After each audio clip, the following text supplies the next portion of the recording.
listening to the Millennials Choice Show, Canada's most trusted podcast on all things real estate, finance, and entrepreneurship. Here's your host, Matthew Ablacan. We're rolling, boys. Welcome to the show, Jason Diaz. Oh, thank you so much. Happy to return. Thank you. Yeah, we're very glad that you came in and graced us with your presence today. You know, every once in a while I do make the time, so you're very welcome, Matt. Yeah, no, this is great. Not only have we, I consider you my best friend, but why are you laughing? Wow. He laughed. He made me laugh. We became friends, but also I was gauging the authenticity of that best friend. Yeah, you were. Well, I think you bring a lot of value to our audience as a up and coming actor, TV actor. You've had some pretty big successes, and I think you're on your way to some larger successes. No? Thank you very much. And yeah, I mean, it's been the last few years has certainly been a lot of fun. I've been able to do a lot of interesting and fun shows for Netflix, for other networks that have been a blast. And I got to spend a few months in Spain as well, shooting Vampire Academy, which had a tragic end, but it was a great time nonetheless. Can we talk about that? Okay, so first of all, for those of you guys listening, do your duties, guys. Subscribe, like, leave a comment, all those fun things. Danny's here with us too. What's going on? You know, guys, we always forget that the key ingredient to success is failure. And I don't want to, put that out there in a cheesy way, but it's true. Mm-hmm. So tell us about that. Yeah. So your experience, like how that's made you feel this entire time, because you put in a lot of work. You flew to Spain and you were recording in Spain for what, 6 months? Yeah, I think it ended up being about 7 months because we went about a month over because there's a lot of COVID complications and stuff like that. But it was a blast. It was a blast being out in Spain, being able to experience a brand new culture for that amount of time. And yeah, the actual experience of Vampire Academy was a little bit of a letdown in the end because I wasn't really a part of season 1 too much. I if you've seen the season, I come and go, but season 2 was supposed to be the proper introduction to that character. And then, obviously, unfortunately, it was canceled, but that is the name of the game. And yeah, to your point, you either learn lessons from failures or you just keep repeating the same mistakes and keep doing the same things. But it's really taught me plans are great. And I definitely think people should make plans and set goals and whatnot. But to be able to remain flexible when things change last minute, this is the biggest lesson I think I've learned because there were definitely plans for when season 2 started shooting and afterwards and such like that. So yeah, being able to have the flexibility and be like, listen, this would be great if all the things that are supposed to happen do happen, but dude, what happened?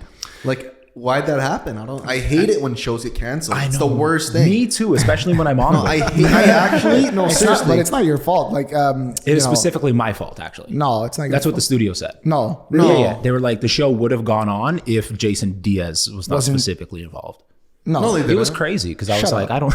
No, like there's no way. Could you imagine you get the entire show That's canceled? so bad. No, to be honest, I'm not entirely sure why the show got canceled.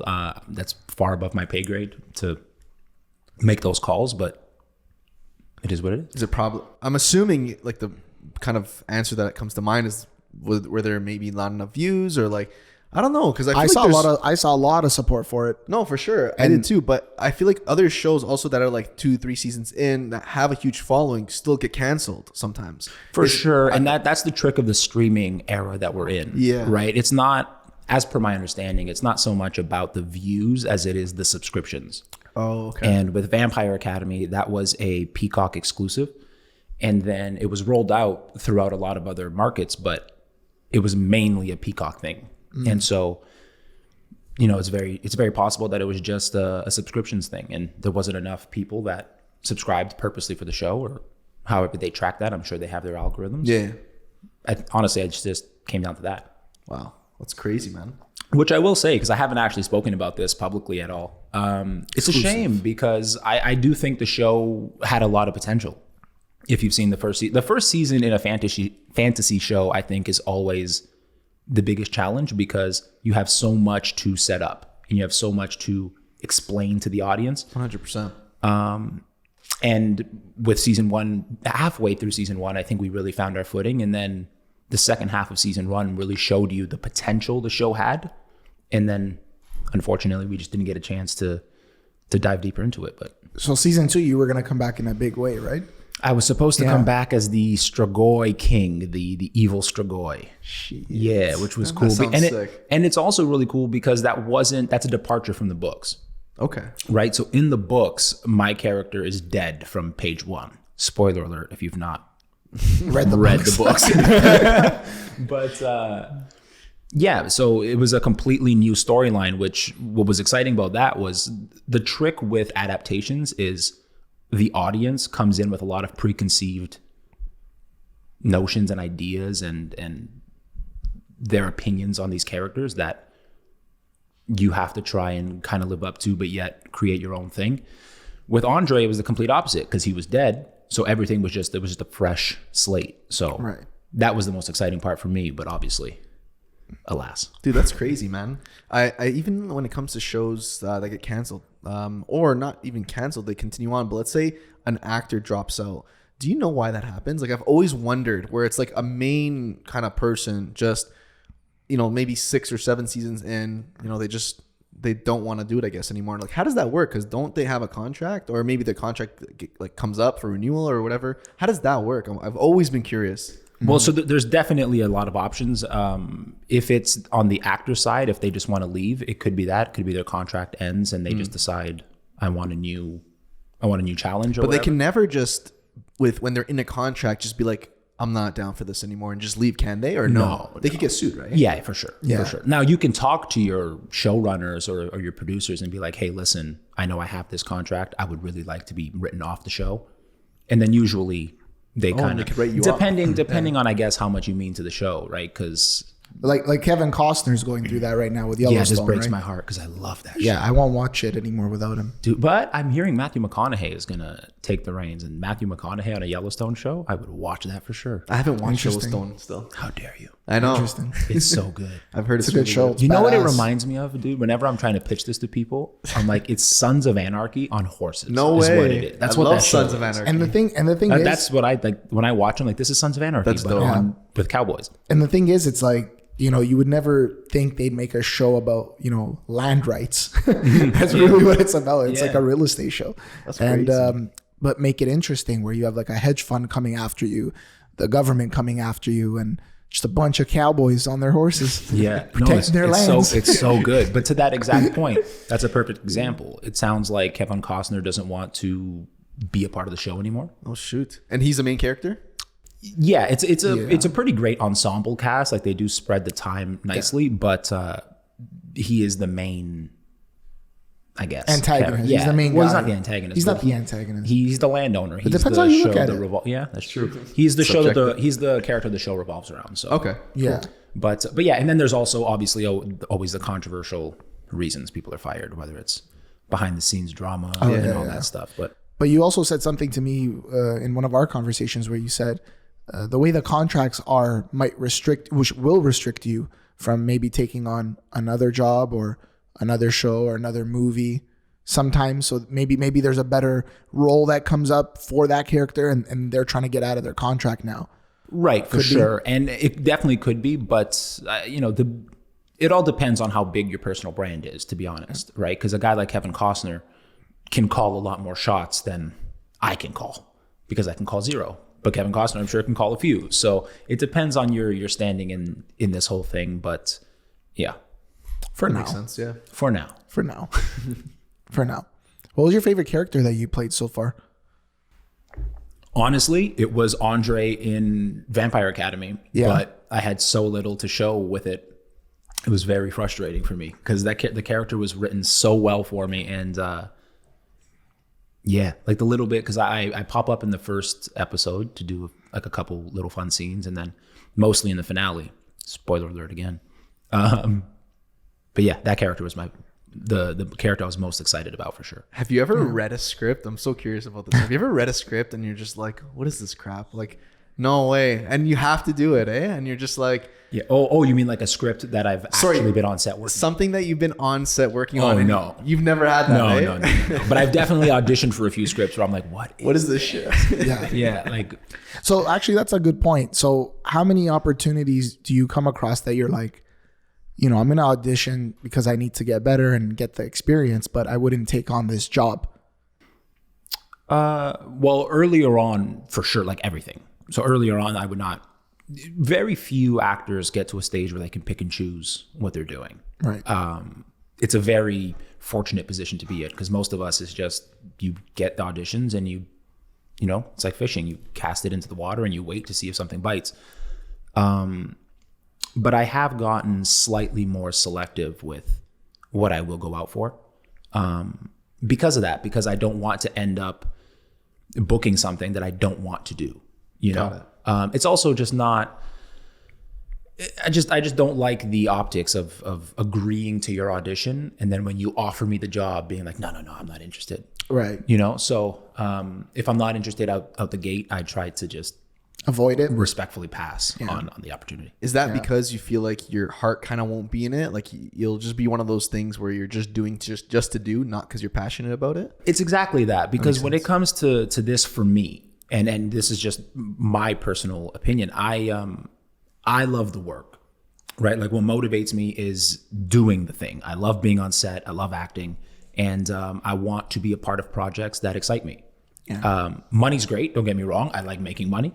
I hope I make lots of it, but it's not the motivating factor, right? It's a nice perk, but if I am faced with something that I'm not really excited to do, it just really kind of kills the whole concept for me. So that makes sense.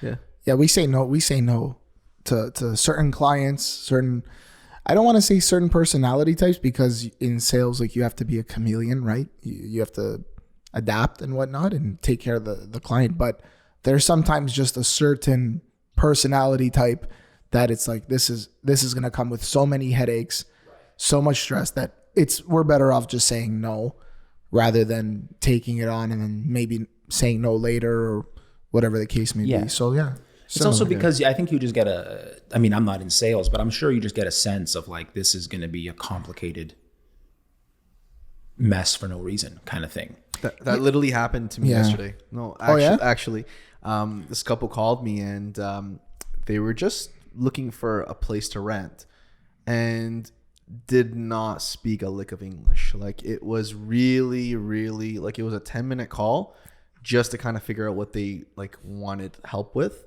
And where were they from?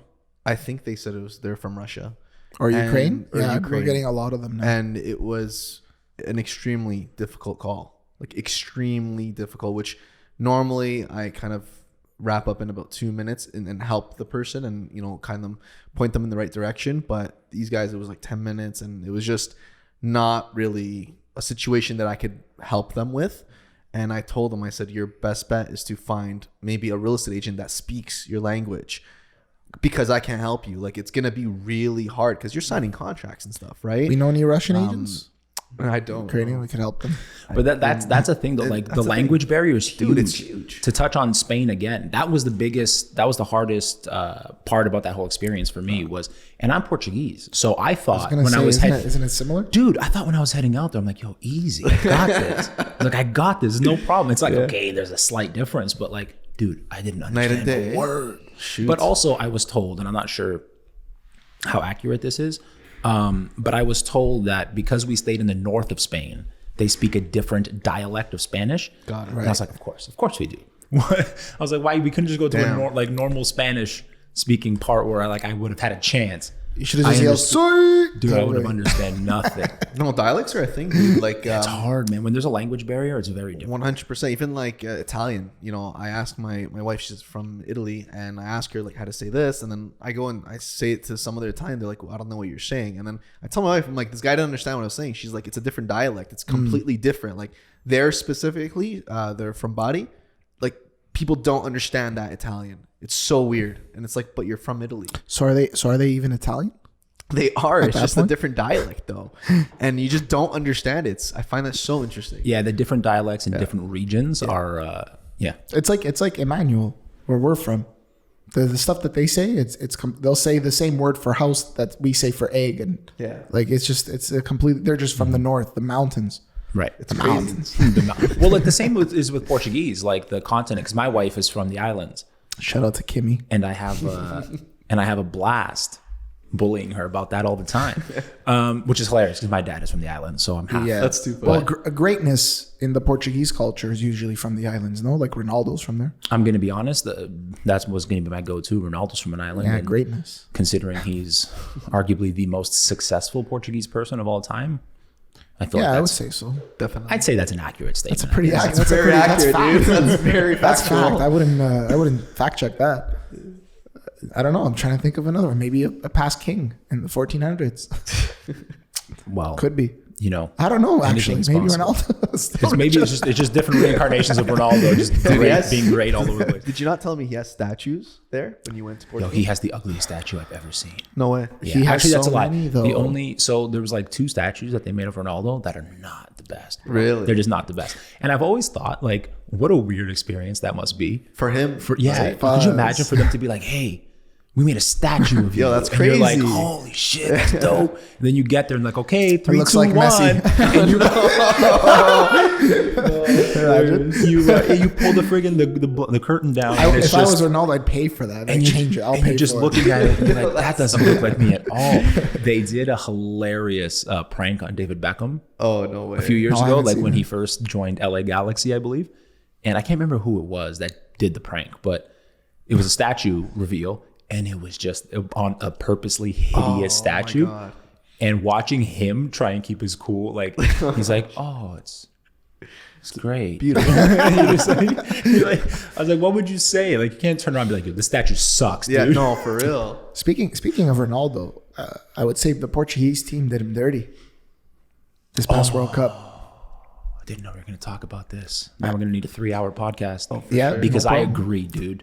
I get so irritated with this topic because I just feel like that was so dirty. So dirty. Bro, this guy carried your team for a decade.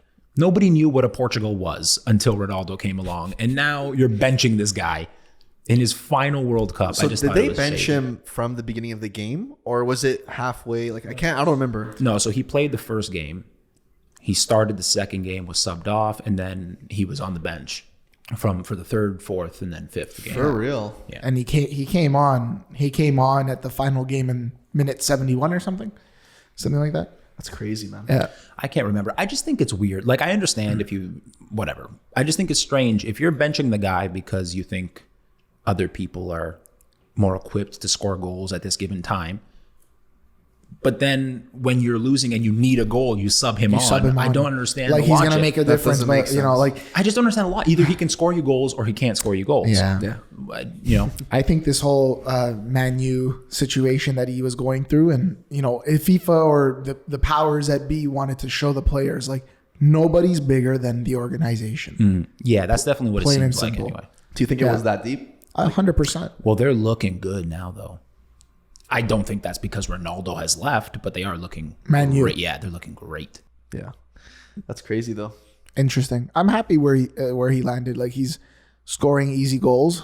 It seems like. Yeah, it seems like it's going great. The only problem I have with it is I can't find the games. I have such a hard time finding a way to watch these games. But other than that, he seems like he's crushing it. He was at the Jake Paul fight.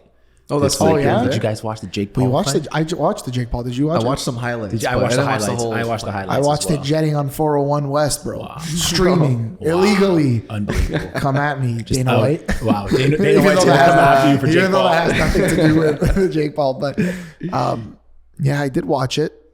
I don't know, man. There's something about those fights that I watch, and I'm just like, there's something weird about it. Like Like it this guy just. thinks everything's a conspiracy, bro. There's no way they rigged the. Are you saying they rigged Who it said or they- what? who said they rigged the fight? No, it sounded like you're about to say like there's something like off the fight or. No, not do you- about what do you the say? fight, but about definitely that one could have been rigged 100%. If anything was rigged, that was rigged for the rematch. But For the rematch, yeah. But it's kind of like there's all this hype that they push behind it and the spectacle and everything. Like it's done right. And then when it gets to the fight itself, I don't feel like I'm watching a fight that's worthy of that caliber of event. So it was anticlimactic. Very. Yeah, but that's the problem with these guys, though, right? It's because they're so famous. You can't go fight nobody. No. Because then nobody cares. Exactly. But you know what I mean? Like you create this whole promotion, then you go watch it, and then it is very much an amateur event, which they've only been, what do they have, like 8 fights each on their record? Yeah, 6. So 7, it's like, it is very much an amateur position, like not in a disrespectful way, but it's promoted as if it's A box office. a big huge smash hit. Yeah. And it's like, it's a weird limbo that they're in. I know. But the one thing I do say, I know Jake gets a lot of heat for it. I'm like, you know what? He's doing it on a huge level, and let's respect him for that. Oh, I have no problem with that part of it. 100. The unnecessary pressure that he just chooses to put himself Yeah. under is so, it's like, you can't do anything but respect the fact that he's willing to step out there in front of millions of people Yeah. and be like, oh, am I going to fight Anderson Silva? I'm not fighting Anderson He gets respect, Silva. man. What do you mean? Oh, yeah, get in the boxing ring and go box Anderson Silva. No. Yeah. Like, what- And I don't care when people say, oh, Anderson Silva was old or whatever. At the end of the day, that's all experience. That's all experience. 100%. And he's now, one of the granted, GOATs. there is a big factor to the age. Sure. Because I don't think a prime Anderson Silva even breaks a sweat with Jake Paul. No. No, definitely not. But it is what it is. Like Anderson Silva today would still beat my ass. Dude, he's So- still Anderson Silva. You know at what I'm the saying? day. So it's like, all right. He beat the 4 of us. Yeah, but you also have to overcome the mental hurdle of like, that's Anderson Silva No, for right real. there. Like for Jake Paul is younger than us. Yeah, he's like 26. Well, he's younger than me. 26, I think, or 27, yeah. He's 26. Yeah, so he grew up in the prime Anderson Silva age, just watching this guy knock everybody out. There's a photo with Jake Paul when he was a kid with Anderson when he was in his that's prime. dope. by Yeah, the that way. was so That sick. photo's Yeah. sick. Yeah. But yeah, circle. having to then go sit there and fight this guy, it's like, oh man, That's scary shit. Yeah. Yeah, I'd be shitting my pants. I'm not throwing 100%. any punches at this guy. There's no way. I've seen too many highlights, my man. Not doing this. So this episode's probably going to air after, but you know, John Jones is coming back. Yeah. What's your prediction? Official prediction? I'm so glad you asked me this so I can get it on air. Go John ahead, Jones Danny. is going to win. How? TKO. First TKO. round. I think he's going to try to First finish round. right away. First round. I think he's going to finish right away. Eh? Yeah, he's going to go for He's it. a quick starter like you, eh? Dude, I think he's going to go in trying to end it. I don't think he's trying to go full fight. Yeah, I don't know. I'm going to make a big, bold prediction. I'm very specific here. I'm calling Cyril Gane by a head kick KO. No way. I don't know the round, but that's my prediction. I just, dude, I've been saying this. I just, like, obviously John Jones is a freak and he's ridiculously talented, but these are still human beings. Like, this is still a guy that's disrespected his body for so long. That's true. Plus, he's coming off a 3-year hiatus. Plus, he's like 50 pounds heavier or whatever.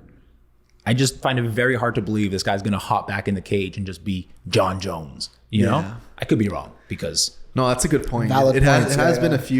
a few years since he fought. it's been and so long. But also, he's been through a lot of crap. yeah, and the trajectory of his last few outings hasn't been great, right? Like he keeps saying this whole like, "Oh, I'm just not motivated" thing. It's like, okay, cool, but maybe, Yeah. or these fights are getting closer and closer, and you took a 3-year layoff, and now you're heavier. It's true. Yeah, I think John would have had an easier chance against Francis. I think 100%. I mean, Francis is dangerous because, The one punch power. I mean, I don't even feel like he has to hit you properly. Like you just, the wind rocks you. Like that guy hits so hard, it's ridiculous. No, Francis is crazy. Yeah, but I think people are expecting John Jones to take down Cyril Gane like it's nothing. And I just don't know if that's how that's going to go. Francis did that though. But I agree. But that could have very easily been a situation of that was the last thing Cyril Gane was expecting Francis to do. Here's the other thing though. Cyril is so athletic that he's like, I don't train outside of camp. I don't believe that for a second. You don't believe that? You don't believe that, eh? No. Just to throw people off? Yeah, no way. This guy's not training in between camps. I just don't know. I think Francis wrestling as much as he did might have caught Cyril Gane off guard. I think Francis is just so strong that show me someone who's not going to get taken down if he gets an actual hold of you. That's true. I probably could. Probably, most likely. When we wrestled and you had great takedown defense. You couldn't take me down. Absolutely not. There's a brick wall right here. I was checking it. It was on the TV. I think Jones gets it done in 2 with via submission. I think submission is like if Jones is going to win, I think submission is definitely the likely outcome. Yeah. Oh, wow. I just don't think he's going to take him down as easily as everyone thinks he's going to take him down. We saw that one clip where he faked a punch or something and tripped his the training footage? his sparring partner. Yeah, we'll see. I'm excited for it though. I haven't been this excited for a fight in a minute. So Yeah, heavyweight division is completely different. Anything can happen anytime. yeah, and I'm disappointed with the Ngannou situation. I'm pissed. Like, because I love seeing him in the UFC, but at the same time, if you weren't happy with the contract you were getting and you want to go test free agency, all the power to this guy, man. He has Best to of do what luck. he has to do, but at the same time, I loved watching him in the UFC. It was friggin' so entertaining. Damn. Business is business. Like I get where, the UFC is at, and they totally have a monopoly on it, whether you count, Bellator or PFL or these other leagues. But let's be real. If you're in that space, you want to make it to the UFC. Right. That's the pinnacle. That's also where all the biggest sponsorship opportunities are and all that stuff. Yeah.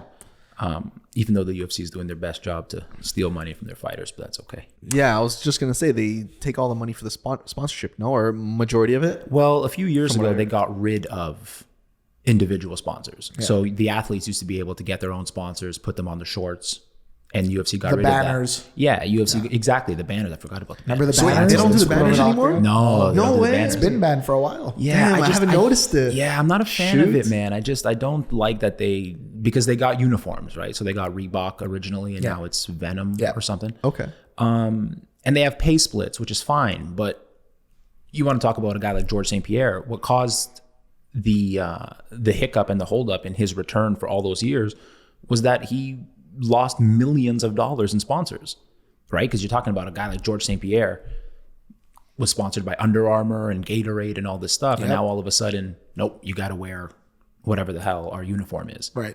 For a fraction of the money you were making before. Yeah. That's stupid. No. Meanwhile, the UFC continues to advertise. You look at their Octagon and it's friggin' a mix of whatever. There's ads everywhere on their Octagon, but all of a sudden, oh no, the fighters can't make that money. And every couple of minutes, the announcers they're spitting the ads out, right? For movies, things like that, right? So they're always advertising and promoting. It's crazy. Here's the two-edged sword, and I'll play devil's advocate a little bit because I could get Dana White's position and those guys there, but they are in it simply to make money. But at the same time, it doesn't work without the quality of the fighters being who they are. But even if the quality of the fighters is up, like let's say Francis Ngannou, and let's say he went to Bellator, would we tune in and watch it? Maybe, because we actually enjoy it. We don't say do you watch UFC? No, we watch MMA, right? Fine. But how many people would actually watch that fight compared to if Francis was in the UFC? Not many. It goes both ways in a way, right? It does go both ways. Yeah. So I could see the company's position. But I saw an interesting number about how much they pay the fighters per pay-per-view. It's like 18% or something. Of gross. Yeah. Yeah, I saw that. Like that's not as high as it could be. I haven't dove into research about this, but as per my understanding, it's significantly lower than any other sports league. Yeah. Like if you compare it to the NFL or to the NBA. But is it a league? That's the thing. Is it a league? Like you're in the NBA.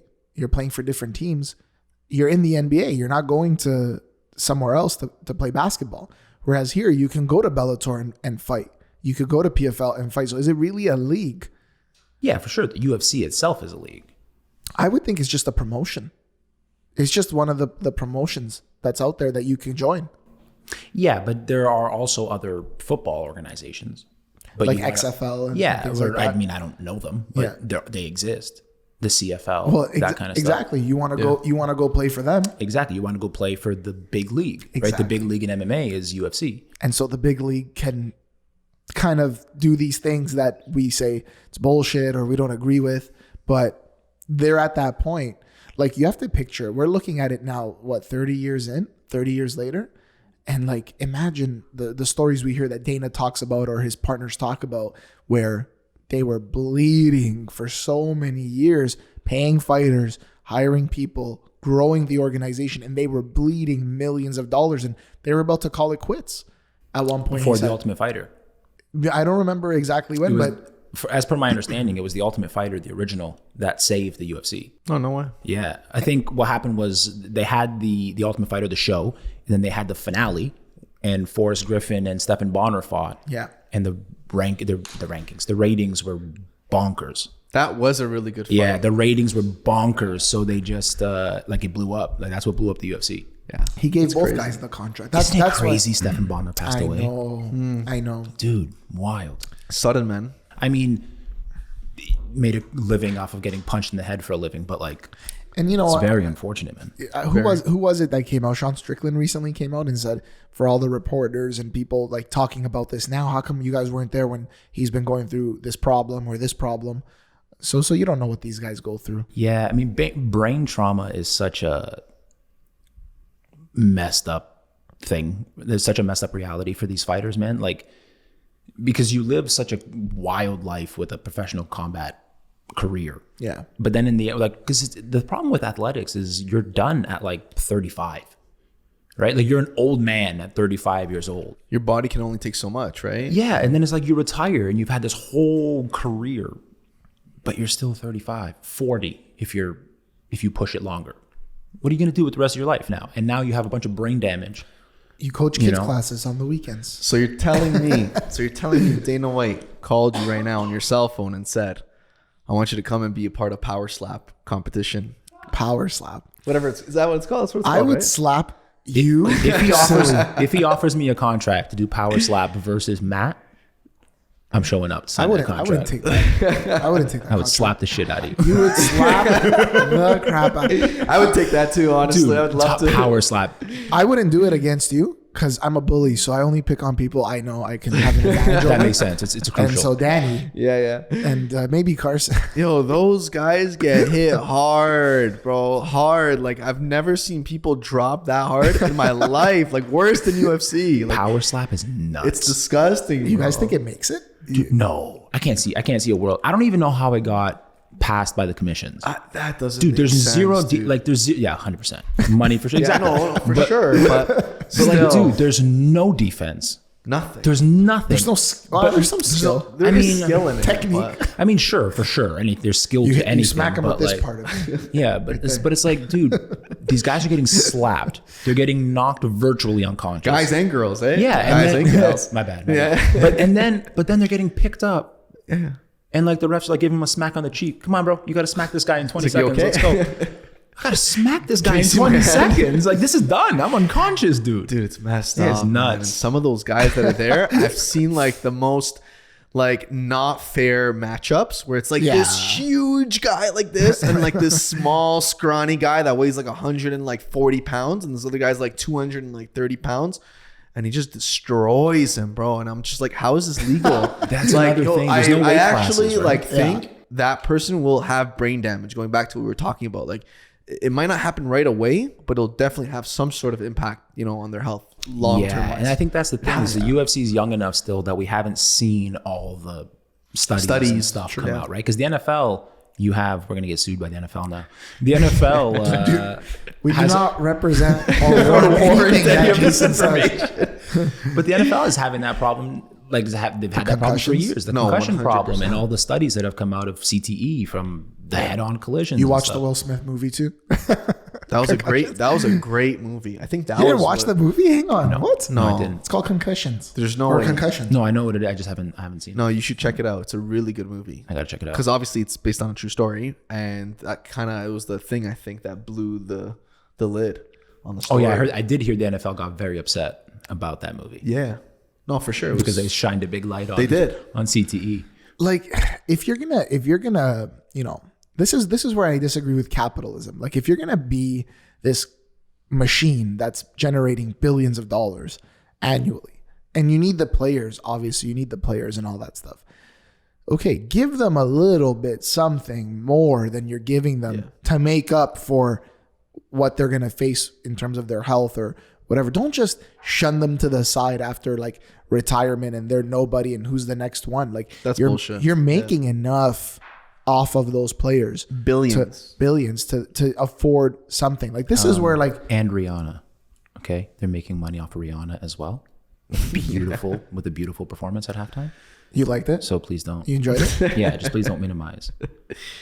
No, but seriously, It was a great performance though. The halftime show, Rihanna, I love Rihanna. Which one, the YouTube version or the live version? The YouTube version. You didn't see? He doesn't know this guy. What is the YouTube version? This guy, he's a TV. He's part of the Matrix. Oh my gosh. This guy. Watch the YouTube version. got to get out of the Matrix. Where all the Illuminati and Freemason signs are Oh thrown my out. god. got to get out of the Matrix. All the eh? sacrifice, the Come on. sacrificial things that were happening. No. Got to get out of the Matrix. I thought the halftime performance was dope. Those floating stages were sick. Yeah, it was those all were set cool. up, so it looked like this triangle. I don't know. Oh about yeah, that. was it? Pretty sure it was. Yeah. No, but the floating stages are cool. I thought they were really cool. Yeah. And considering she was pregnant, I feel like she did a hell of a job. In fairness, She's very talented, though. She's great. On a real She's note, great. she's very, very talented. She's great. She did a great job. I mean, but she also kind of bounced from music because she has all the money in the world. So yeah. I don't blame her. What did she line what did she create a makeup line It or, was or a perfume lineup? makeup line, I think. But Yeah. I think she also has a like lingerie line, if I'm not mistaken. Interesting. Oh no, but she's the top grossing Female producer right now, artist? female artist right now. I heard she is the first self-made female. I'm gonna butcher this. She's some sort of the first self-made billionaire in the States. I think Kylie's first. No, No, but but there's that something was debunked. specific. No, but there's something specific. That was about debunked. She's not a billionaire. not? She's only worth about 900 million. Really? Peasant. Remember Peasant. Where'd you they get that came out info from? Really? They came out. They said the Forbes article was like they kind of fabricated a little bit of the financials. I swear. No way. She was just shy of it. She's probably a billionaire now, but She's probably a you know, billionaire, like but- I'm not hating. I'm just saying. No, but that that's got crazy. debunked when she made the Forbes list. I think they're doing just fine. Yeah. If Great. they're not a billionaire, they're close. They're doing just fine. They're doing pretty good, I'm sure. I saw But, I saw a random Instagram video the other day that there was like a Arab sheik, like a sheik. He's like, so you know you lost some money on this investment or whatever. He's like, yes, like 1.4 billion. Now I'm only worth 5 billion. It's sad. That's crazy, bro. Joe Rogan was talking about it on his podcast, and he was like, They're the richest people in the world. Yeah, he had a friend that was telling Yeah. him, he's like, these guys are just different, like different level of our wealth. mom told us that years like ago. insane. No, for sure. Our It's mom told us that. She's like, oil is the bloodline of the earth. They are super rich. like Dude, trillionaires. I went to Dubai in the summer, briefly, and it's wild. That's crazy. Like the money out there in Dubai is wild. Yeah. And zero, if you go to Abu Dhabi, there's zero income tax. You don't Is pay there any, really? I didn't you don't know pay that. any income Aren't tax. they building? What is that thing in the desert they're building? Yeah. It's like an invisible city. The line city. The line. Yeah, yeah. like it's mirrored, right? Yeah, it's so like it looks mirrored. invisible. Yeah, that's kind of dope. It's so wild. See so a plane sick. crash. Oh, that'd be the worst. That's so bad. Yeah, I know. I'm not laughing at that. I'm just laughing at the idea of like, I hope they think of that. No, it's Or, you know what I love? I love that they're just pushing the boundaries. They're building a multi-billion-dollar ski resort in the desert That's Where? sick. in the Middle East, Well, I know, but in Dubai. oh, is it? But it's not in this invisible No, city thing. no. It's different from that. This invisible city thing, this line that they're calling it, that's where we should invest. That's where we should put some money in. Dude, that thing looks wild. we could get into I don't that really know project. too much about it, but they were kind of telling me about it when I was there. It's under construction. I know. Yeah. It's so crazy. Do they have an estimated? They said 2030. 2030. Yeah. Yeah, 2030. Because it's supposed to be long too, no? Yeah. It's so insane. It's huge. It's so crazy. It's supposed to house how many? Like 80,000 or? I can't remember, but dude, those guys have been advanced when it comes to tech and all that kind of stuff. Like when you were there, when you were in Dubai, didn't you have like unlimited Wi-Fi everywhere you went? Or was that just like a certain like pocket? I'm gonna be honest. I don't know. I didn't. Yeah, didn't no, check. I No, heard I like didn't in Dubai, like they don't like people that maybe it's people that live there, like they don't need like Wi-Fi, like data. There's Wi-Fi everywhere you go, and it's probably not burning us alive like the 5G towers. So, yeah, I don't know. I don't know. This guy just said 5G tower. But I just This episode's not even gonna make it. this episode's gonna get flagged so fast. So quick. I went to the Burj Khalifa because I was only there. I was there for a layover, but I had the whole day. And then we did some desert excursion thing that was super dope. Also, That's But, sick. Yeah, it was great, man. Dubai is wild. Did you ride like ATVs in the desert or I did not. We rode. camel? Nope. Yes, camel as well, That's which sick. Kim was really excited about. My wife's favorite animals. That's sick. is a camel. Really? Yeah, Dude, they're huge in real life. I saw one when I was gigantic. in Israel, and dude, they're massive. And I Like, also didn't know they spat. they spit. Yeah, they spit on you. They're Did they like spit the on you? Middle Eastern. Yeah, dude. That's what it is. They had masks on. I could say that. Oh I'm no, Middle they Eastern. they put masks on. They them. put That's masks on them smart. because they spit at the tourists. Oh, I thought you were gonna say because of COVID. Well, that of course you got to keep Oh the camel my safe, Yeah, gosh. you gotta keep the camel safe. but mostly because they spit on tourists, and I didn't know that. It was hilarious. Damn. So how'd you guys like book that? You just go and you see the guy with a camel, and he's like, "You guys want to hop on my camel?" It's an excursion. You guys want to hop on my Right on this camel? camel. You guys want to ride my camel? No, I'm going to be honest with you. I have no idea how that was planned. My wife did everything, so Show it to Kim. I just showed up. I just showed up and said, "Wow, what a beautiful thing you planned." for us." Speaking of wives, and awesome. Carson, maybe you could get involved in this. My wife is actually standing outside. She doesn't want to come in, and she's 7 months pregnant, just to not make noise. Maybe can you let her in, please? Poor Sarah. She's been standing outside the whole And time. leave this. Don't edit this out. Leave this in because so you audience, you viewers can know the dynamics between my poor wife wife. and I. She knows not to come outside. in and disrupt. Let her know. St. Matthew's saying, please come in. Guys, this was fantastic. I feel like we could talk on for hours, and we'll have a part two. So check Jason Diaz out at what's your Instagram handle? I am Jason Diaz. Official. No, you're adding words. It's I am Jason Diaz. We'll put the link in the show notes below. And until next time, you guys, we're out.